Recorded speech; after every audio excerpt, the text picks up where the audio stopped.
Buenas tardes, amigos y amigas. De nuevo con ustedes para llevarles una nueva entrega de su programa Visión RD. Un programa que nosotros decimos un programa especial y diferente, porque nosotros no solamente presentamos las noticias, los hechos, sino que hacemos un análisis de cada una de las noticias, de los hechos, para hacerlo más comprensible a la teleaudiencia. Hoy tenemos un programa especial, vamos a tratar varios temas importantes, tanto del plano nacional como internacional. Vamos a comenzar con un tema que está sobre el tapete, pero no solamente en el plano nacional, sino también en el plano internacional, y es la situación que se ha presentado en el mundo, pero especialmente en Europa, con la vacuna de la Universidad de Oxford, AstraZeneca. Comenzó con algunas denuncias en el sentido de que algunas personas que fueron vacunadas con esta vacuna, valga la redundancia, sufrieron efectos secundarios graves. Hay una declaración de la OMC, la Organización Mundial de la Salud, que dice que la vacuna es confiable, pero hasta el día de hoy hay varios países de Europa que han suspendido el uso de esa vacuna. Y ya no es Noruega, Finlandia, los países que han suspendido. Hay países como Portugal, España, Francia, Alemania, Italia, Noruega, que han suspendido, por lo menos temporalmente, el uso de esa vacuna. Hasta ahora, las demás vacunas, tanto Pfizer como la Sputnik rusa, como la china, se han venido aplicando y han dado excelentes resultados. Yo creo que la suerte para nosotros que el gobierno dominicano compró vacuna de esa, pero no sé qué pasa tampoco con la casa, que tiene prácticamente paralizada la distribución de la vacuna. Yo no tengo prueba, no tengo pruebas científicas que me puedan demostrar lo que se ha manejado a nivel de prensa, pero con relación a esa vacuna, su uso en Europa, la mayoría de los países de Europa, ha sido suspendida temporalmente. Señores, regresando al plano nacional y específicamente al municipio de Moca, hay un tema que nosotros lo hemos tratado en otras ocasiones, pero parece que la sindicatura tiene oído sordo. El problema de los espacios públicos en el casco urbano de Moca,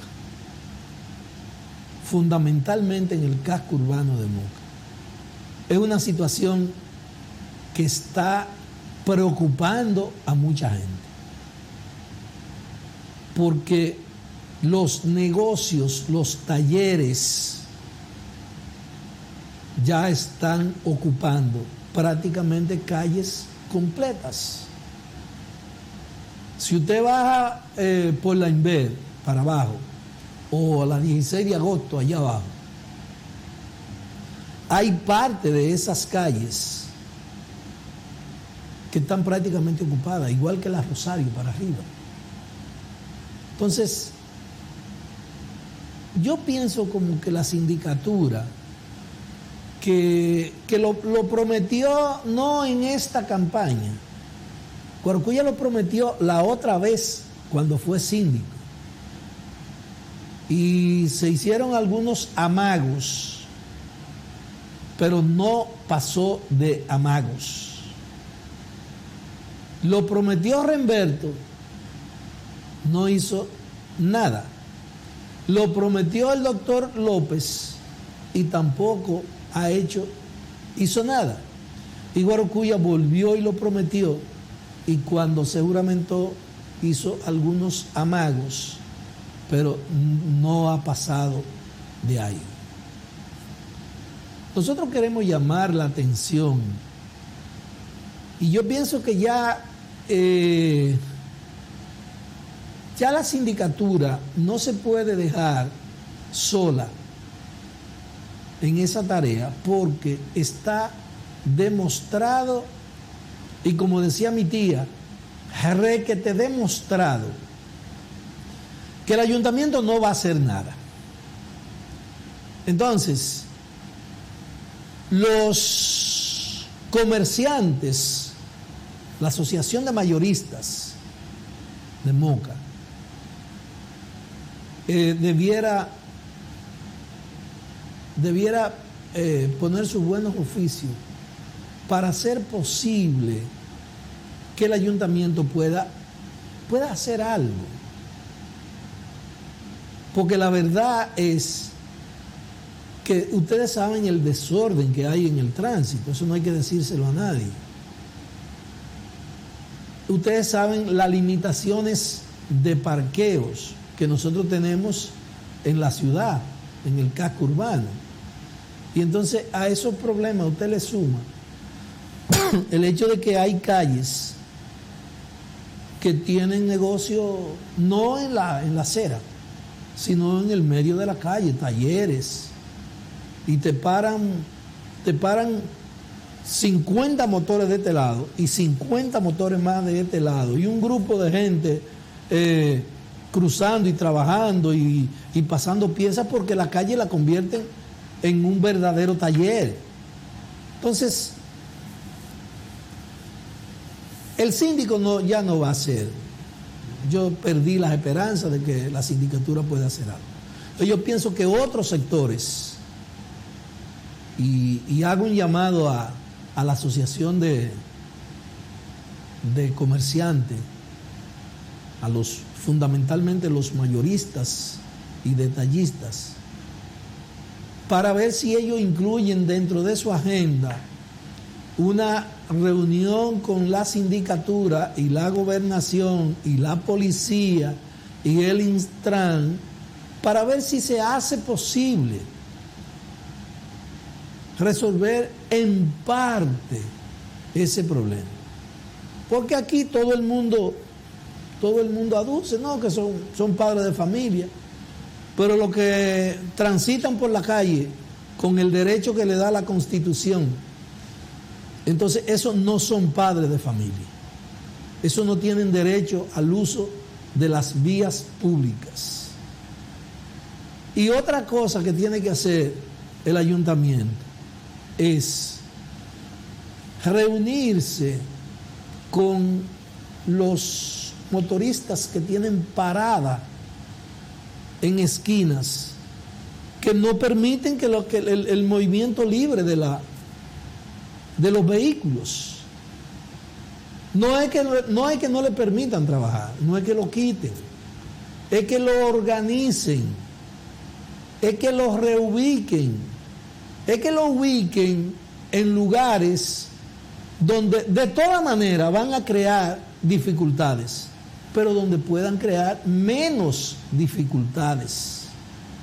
Asimismo, la situación que se da con las paradas de los vehículos que van, por ejemplo, a Villatrina, Cayetano Hermosén, Las Lagunas, San Vito, etc. Bueno, tengo entendido que ya la gente de San Vito compró un solar y por lo menos esa situación se ha mejorado sustancialmente.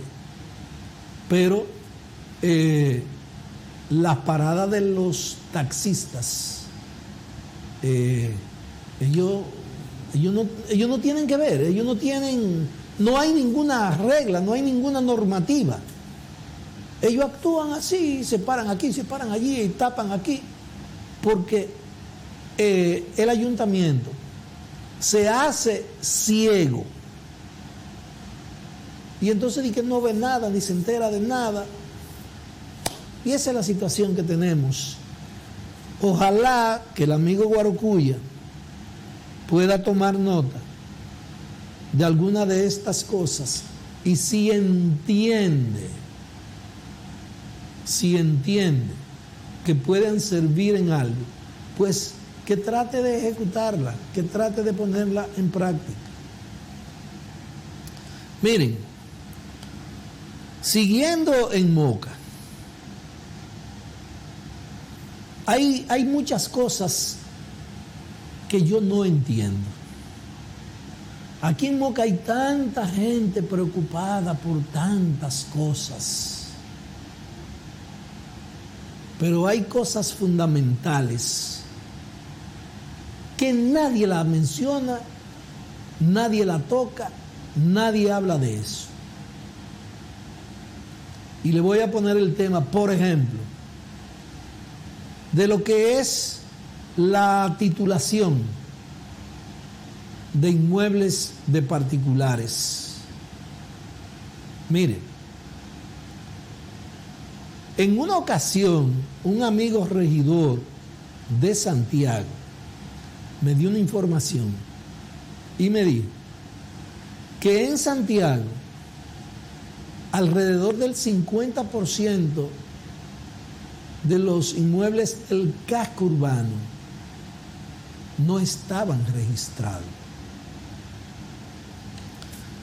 Yo como que me dio trabajo como creer esa información, pero después pude confirmar que ciertamente, no el 50, pero casi el 50% no está registrado. Aquí en Moca,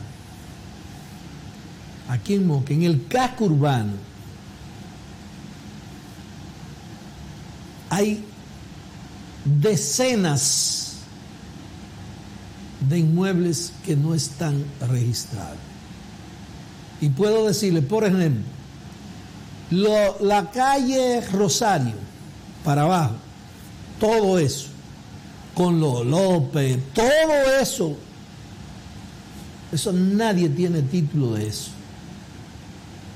Todo lo que tiene la parte que está por Los Mangos, el Mercado Nuevo, todo eso está sin título.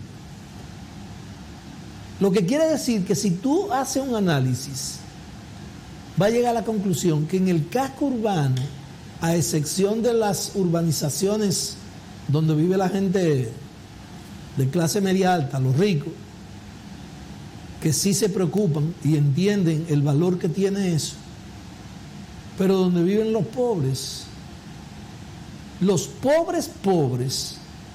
nadie lo toma en cuenta y nadie se recuerda de ello. No hay un diputado, no hay un candidato a diputado, no hay un candidato a síndico, no hay un senador, no hay nadie que le haya pasado por la cabeza hacer un plan, un proyecto para titular a esa gente. Pero déjenme decirle algo, el problema no se reduce solamente a esa zona un poco pobre, deprimida. Mire, los López 3, nadie tiene título. El proyecto de los López, de los apartamentos de abajo que hizo el gobierno, nadie tiene título.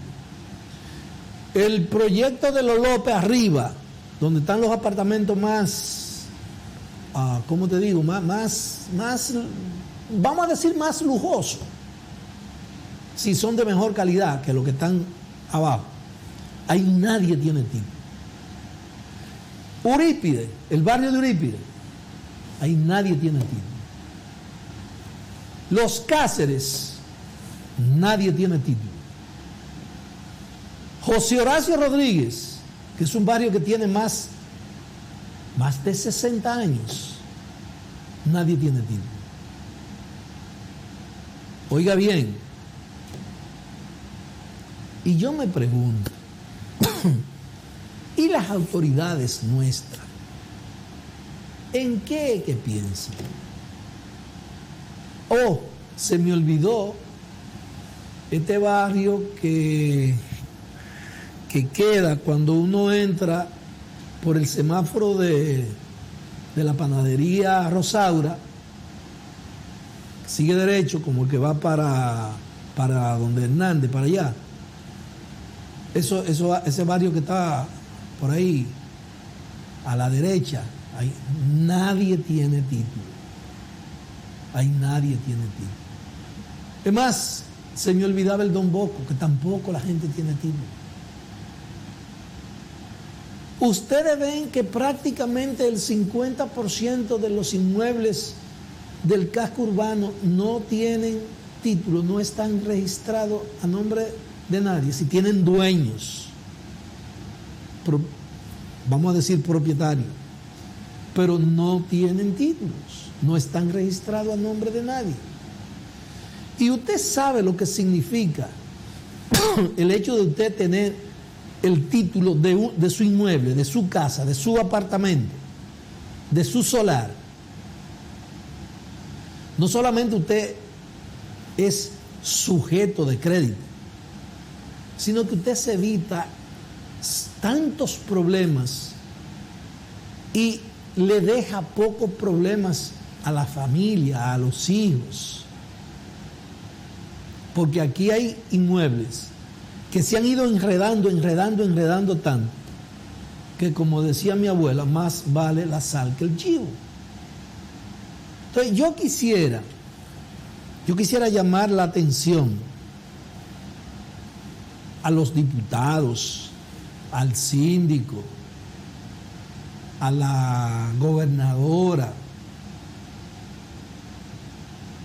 y a las instituciones, principalmente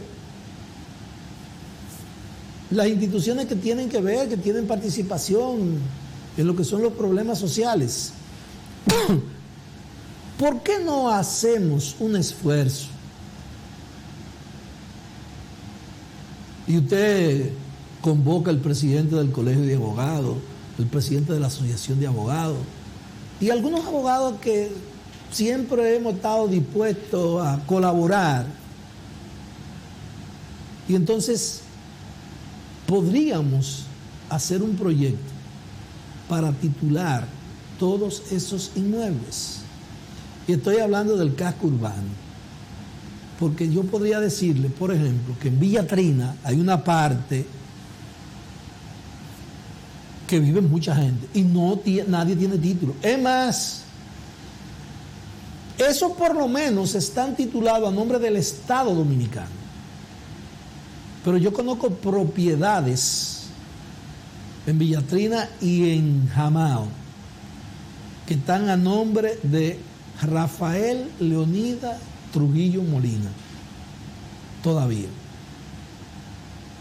Entonces, yo no sé por qué el Estado, el gobierno, como que no hace, el ayuntamiento nunca se ha preocupado por hacer un levantamiento, un inventario de los terrenos que pertenecían al ayuntamiento, que ya fueron ocupados, que las personas que lo están ocupando tienen más de 20 años, que ya son propietarios por prescripción adquisitiva, y que se puede hacer un plan, un proyecto para titular a esa gente. Y que, claro, hay gente que usted tendría que resolverle el problema pagando ellos un impuesto mínimo, Pero hay gente que pueden pagar para que le saquen sus títulos. Porque usted no me va a decir que la gente que son propietarios de apartamentos en Eurípides, en Los Cáceres, en el Don Bosco, no pueden pagar. Aunque no paguen lo que pagan las generalidades, porque el gobierno puede no dar una admitida general, pero por lo menos no cobrarle las penalidades y facilitar esa situación, que eso sería importante. Señores, pasando a otro tema. Mire, yo no sé lo que va a hacer Obras Públicas o el gobierno, porque aquí hay carreteras, vamos a seguirle llamando carreteras, que están convertidas en callejones peligrosos. Esa carretera, Moca-San Víctor, San Víctor-Jamao y Jamao-Gaspar Hernández, pero fundamentalmente esa carretera Moca-San Víctor, San Víctor-Jamao, es un desastre y un peligro transitarla. Yo fui el otro viernes a comprar unos chicharrones a San Víctor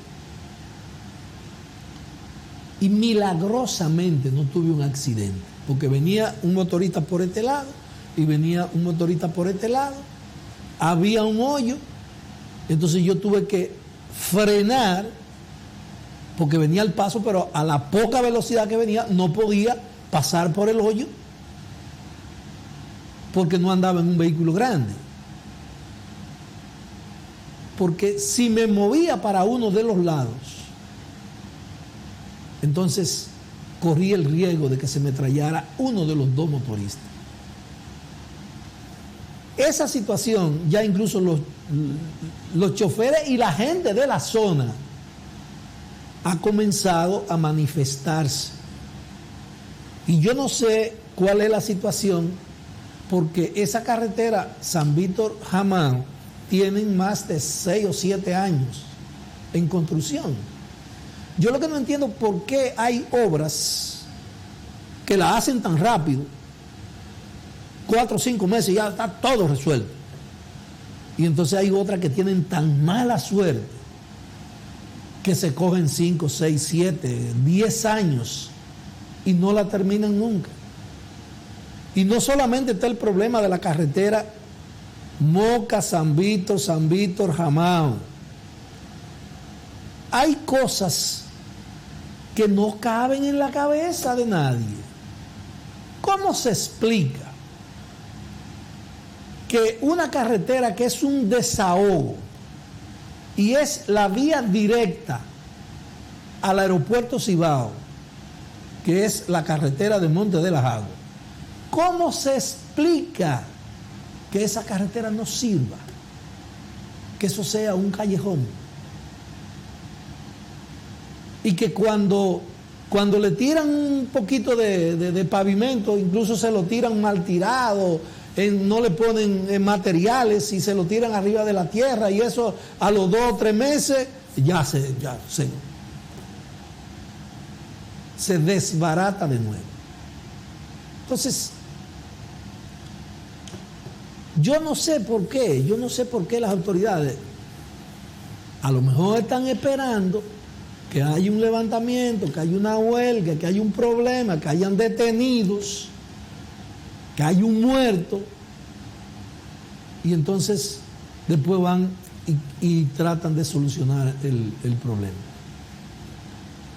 Nosotros vamos a hacer el llamado a las autoridades, vamos a hacer un llamado a Obras Públicas, vamos a hacer un llamado a la gobernadora, vamos a hacer un llamado a todo el mundo a ver qué se puede hacer. Y la autopista Ramón Cáceres la que va del Palacio de Justicia a la Duarte de Santiago Santo Domingo, está muy deteriorada. Tiene lugares que se están llenando de hoyos. Y ese tipo de carretera hay que ser muy cuidadoso con ello, porque generalmente la gente anda a una velocidad por encima de 60, 80, 90 kilómetros por hora, y un zigzag a esa velocidad fácilmente crea un accidente lamentable. Entonces, vamos a ver qué pasa con esa situación. Miren, el gobierno dominicano ha anunciado que tiene previsto hacer un préstamo de unos 100 millones de dólares para construir a lo que alguna gente dice un muro, otros llaman una verja perimetral. Sea lo que sea, yo quiero sobre eso decir lo siguiente. Yo creo que el problema nuestro con los hermanos haitianos no se resuelve con la verja o con el muro. Y no estoy diciendo con esto que estoy en contra. Lo que estoy diciendo es que eso no sería suficiente si nosotros no modificamos, si nosotros no cambiamos nuestra estrategia de relación con los hermanos haitianos. Y yo digo esto porque el problema de la frontera es mucho más complejo de lo que la gente cree. La gente dice, no, hay que poner una verja, hay que poner un muro para detener el flujo migratorio y además detener el tráfico de droga, de armas, etcétera, etcétera, etcétera. Y a veces yo pienso que el muro o la verja, como usted quiera llamarle, puede ser una excelente excusa. ¿Usted sabe para qué? Para que el que paga 2,000 pesos, 1,000 pesos para cruzar, le cobren 3,000 y 4,000. Porque es que el problema va más allá. Y ahora mismo, señores, en Haití hay una situación tan compleja, tan incierta, que en Haití hoy no se sabe lo que va a pasar. Y nosotros tenemos que cruzar los dedos para pedirle al Todopoderoso que evite que haya una guerra civil en Haití. Porque eso sería lo último que nos falta a nosotros para que entonces podamos tener una avalancha indetenible de migrantes haitianos. Y aprovechar la oportunidad, señores, porque la comunidad internacional, la situación de Haití, la ha manejado con extrema irresponsabilidad. La gente que históricamente han explotado, han saqueado ese pobre pueblo haitiano, como es el caso específicamente de Francia, Estados Unidos y Canadá. Esa gente se han hecho a un lado. A ellos no les importa lo que pasa en Haití. A ellos no les importa que los haitianos se mueran de hambre. A ellos no les importa que los haitianos no tengan medicina, que no tengan vacuna, que no tengan comida, que no tengan hospitales, que no tengan escuelas. que no tengan clínicas. A ellos no les importa eso. ¿Ustedes saben por qué no les importa? Porque hasta ahora no se ha anunciado que Haití tiene petróleo, que tiene gas, que tiene bauxita, que tiene oro. Porque el día que se anuncie, entonces ustedes van a ver que van a venir como la carroza. Todos vienen.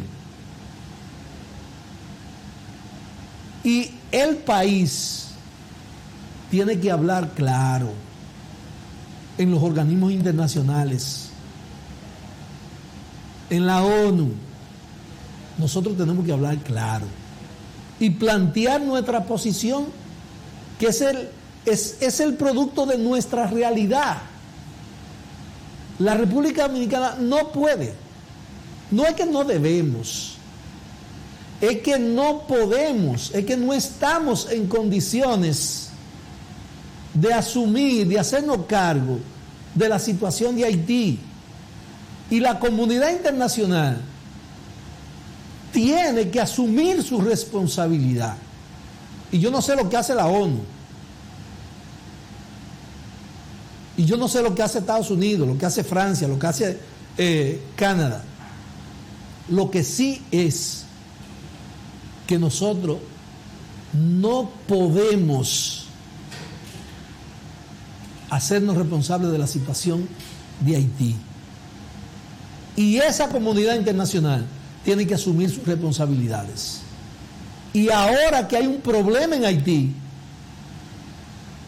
ahora debieran estar convocando una cumbre con los países vecinos latinoamericanos para buscar entre todos una solución al problema haitiano.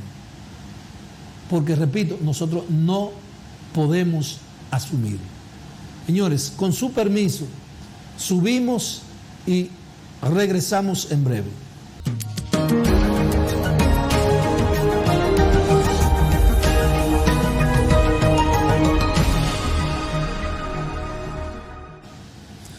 Continuamos con su programa Visión RD. Señores, en Brasil, todos ustedes recordarán que a la presidenta brasileña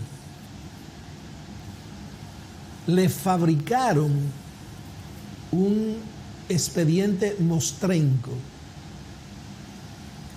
y Dilma Rousseff la obligaron a renunciar de su condición de presidente. Cuando se presentó el momento que terminaba el periodo de Dilma, entonces evidentemente que se vislumbraba que Lula iba a ser el candidato del PT, Partido de los Trabajadores Brasileños. ¿Qué hicieron las transnacionales, la Embajada de los Estados Unidos y los dueños de los medios de comunicación de Brasil? Es decir, cuando hablo de los dueños de los medios de comunicación, me estoy refiriendo a los ricos, porque los medios de comunicación no son de los hijos de Machepa, son de los ricos, de los grandes empresarios, y están al servicio de los grandes intereses. Entonces, le fabrican un expediente a Lula da Silva, lo meten preso y le impiden que sea candidato, porque evidentemente iba a ganar las elecciones.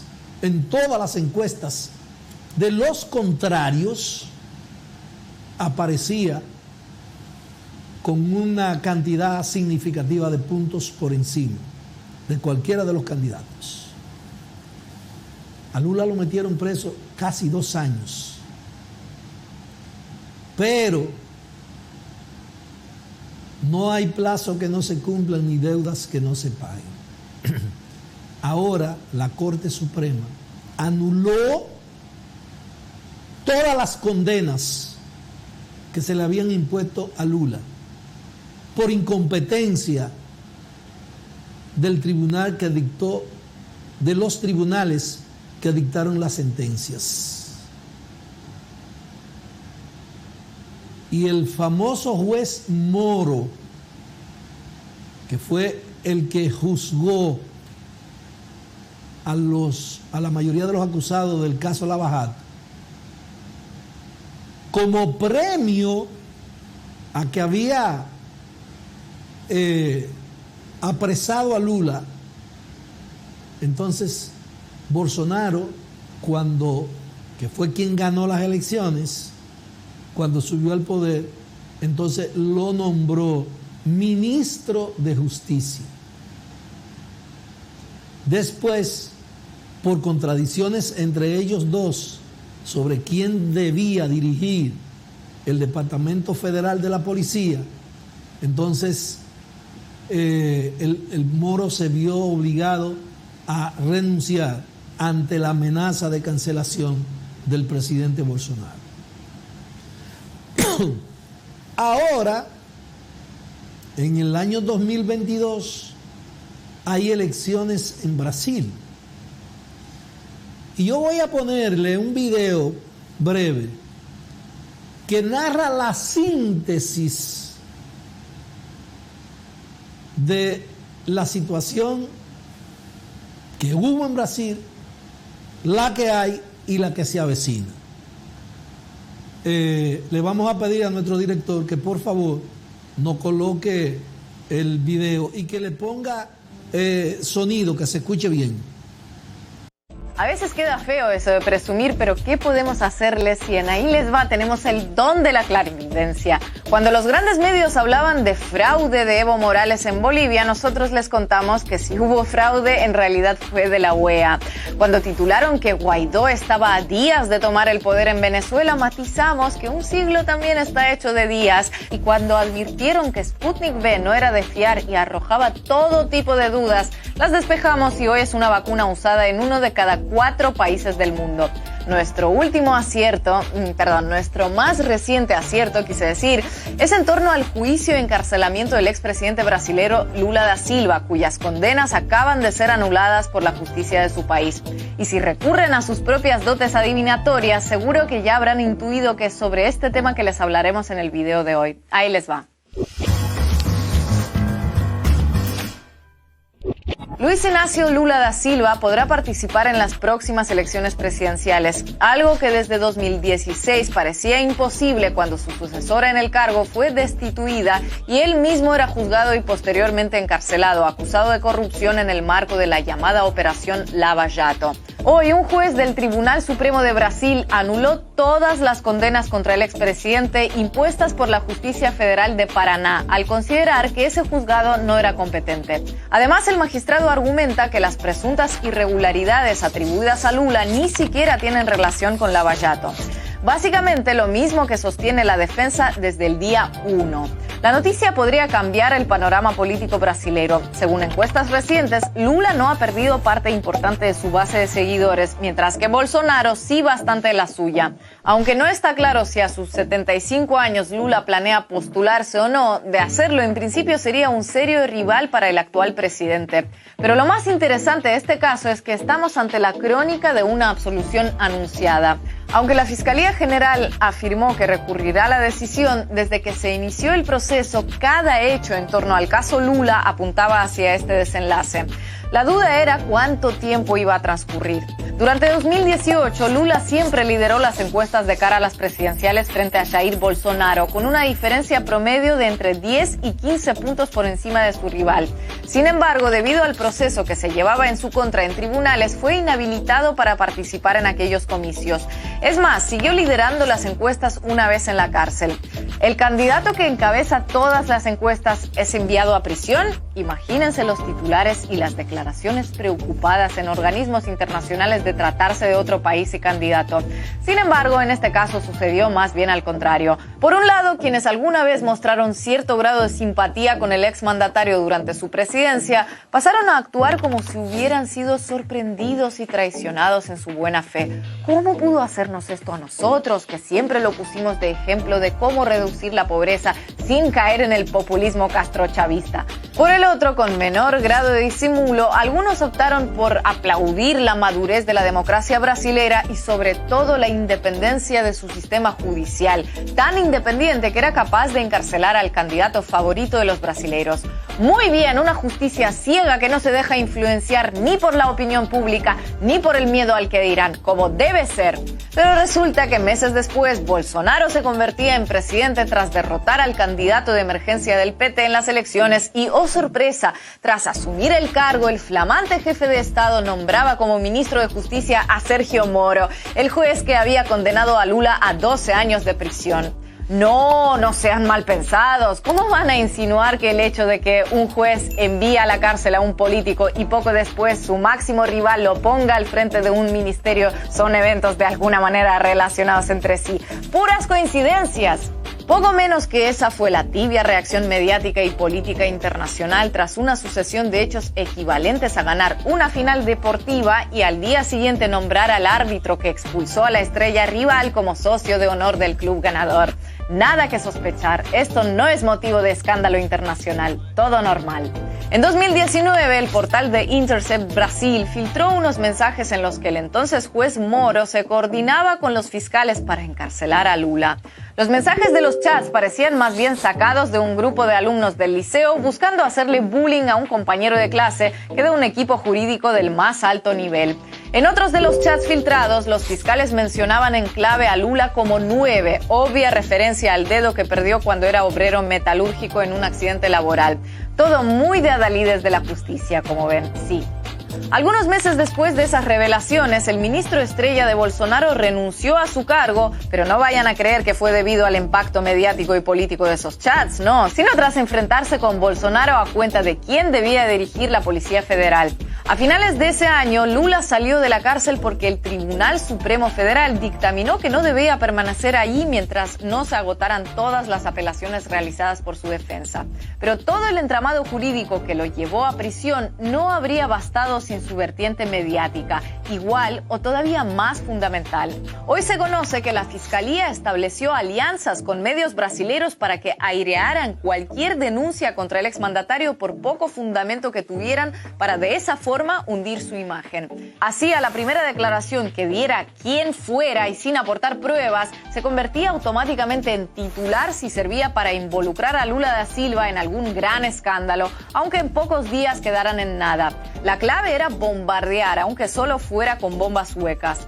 Esas noticias sin sustento, además, pronto daban el salto a las grandes cabeceras de medios internacionales. Incluso una de las organizaciones independientes más citadas en grandes medios, como el no va más de la objetividad y la credibilidad en materia de corrupción, Transparency International, también se prestó para el juego. Hoy, poco a poco, aquella aura de pureza, ética, imparcialidad, transparencia y sacrificado combate contra la corrupción que había caracterizado la cobertura mediática sobre el proceso contra Lula da Silva se resquebraja. No solo por la cantidad de evidencias que muestran la utilización política de Lava Jato, tan obvia que ya hay hasta quien duda de la operación como un todo, sino por el contexto social y político actual. Porque una cosa era anotarse a golpear la piñata de uno de los mandatarios de la ola izquierdista que recorrió Sudamérica en los primeros 15 años de este siglo, y otra muy distinta, quedar como cómplice de la llegada de Bolsonaro al poder justo cuando Brasil bate sus propios récords de muertes y contagios por coronavirus y el presidente pide a sus compatriotas que dejen de lloriquear por la ya famosa gripezinha. Como también hay que saber analizar lo sucedido en un contexto judicial, porque estas decisiones podrían ser también una manera del mismo sistema de justicia brasileño para librarse de responsabilidad en todo lo sucedido. No fue el sistema de justicia, nosotros siempre hemos sido independientes. Fue cosa de este o aquel juez quien actuó por su cuenta, de manera que rechazamos contundentemente. Sea como sea, lo cierto es que parece que estamos asistiendo al principio del fin de uno de los más largos y conocidos casos de lo que algunos denominan lawfare, la utilización del sistema judicial como arma política. Un recurso que, especialmente después del éxito del caso de Lula, se ha utilizado en la región latinoamericana en más de una ocasión. Algunas de ellas terminaron en el mismo callejón sin salida judicial al que asistimos hoy en Brasil. Otros casos todavía activos es muy probable que acaben de la misma forma próximamente. Porque así funciona su lógica. Primero se aparta judicialmente al adversario político y cuando deja de ser un rival activo o no se puede sostener la estrategia por más tiempo, entonces se reconoce que, vaya sorpresa, pues resulta que en el fondo no había caso judicial. Disculpen las molestias y aquí no ha pasado nada. Así ocurrió en el caso de Lula da Silva y no hacía falta ni tener una bola de cristal, ni ser Nostradamus, ni ahí les va para adivinar lo que se escondía detrás desde el primer día, ni cómo terminaría tarde o temprano. Pero tenerlo claro y saber explicarlo es imprescindible para cuando vuelva a suceder. Mire, esa es una síntesis de lo que él le hablaba. Y es un ejemplo de cómo el poder imperial maneja a los países latinoamericanos, aplicando la famosa doctrina Monroe de que América es para los americanos, bajo el criterio de que los mexicanos, los dominicanos, los cubanos, los venezolanos, los colombianos, no somos americanos. Americanos son los estadounidenses. Porque parece que el continente americano, ellos ocupan todo el continente. Y como ellos ocupan todo el continente, ellos son los propietarios de ellos y propietarios de todos los demás países de América. Lo grave de esa situación es que los medios de comunicación, de manera descarada, porque siempre desde antes de Cristo se sabe que la comunicación ha estado siempre al servicio de esos intereses. En aquella época era al servicio de la iglesia, que era el poder, no detrás del trono, sino el verdadero poder, era la iglesia. Y luego, cuando la iglesia pasó a ser el poder detrás del trono, entonces también la comunicación estuvo entonces al servicio de los representantes de la iglesia en el trono. Pero ahora el asunto es totalmente descarado. Y ahora se han inventado lo que se llama una fake news, es decir, noticias falsas. Pero óigase bien por dónde va el asunto.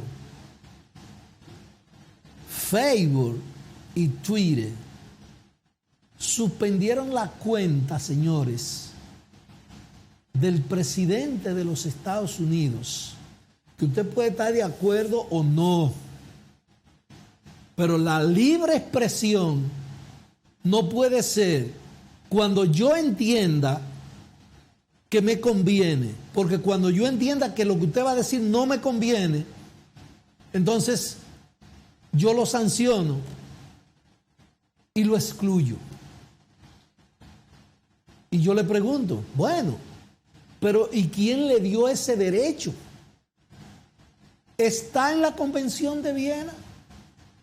¿Está en la Carta de la ONU? ¿Está en el derecho internacional público? ¿Está consignado eso? ¿Está regulado? No. Y entonces, ¿quién le dio a usted el derecho de decir lo que yo puedo decir y lo que no puedo decir? Simplemente porque hay un gobierno o hay una empresa que representa los intereses de un emporio económico, entonces ya eso es así porque lo dijo ese grupo económico. Por eso ustedes se dan cuenta que aquí en la República Dominicana hay noticias tanto nacionales como internacionales que para usted, por ejemplo, verla, tiene que irse a medios alternativos, porque aquí no la publican. Ustedes no recuerdan cuando en los medios de comunicación de la República Dominicana, hace un año y pico de eso, Juan Guaidó, el presidente de Venezuela, y Juan Guaidó, y Juan Guaidó, y Juan Guaidó, y Juan Guaidó. Excelente. ¿Dónde está Juan Guaidó? ¿Por qué ahora no lo mencionan? Pero además, en Venezuela, un policía le da un empujón a una gente porque quiso hacer un acto terrorista, y entonces eso sale en todos los medios de comunicación. Pero en Colombia todos los días matan 2, 3 y 4 gente, trabajadores sociales, dirigentes políticos contrarios al gobierno. ¿Y usted lo ha visto alguna vez en la prensa en la República Dominicana? ¿O usted ha escuchado a algún comunicador en la República Dominicana hablando de eso? No, no, porque se autocensuran. Esa es la doble moral con la que actuamos en la República Dominicana. Señores, se nos acabó el tiempo. Les invitamos para que no se vayan, continúen con el canal 48, porque sigue el programa Entre Jerez. Hasta mañana.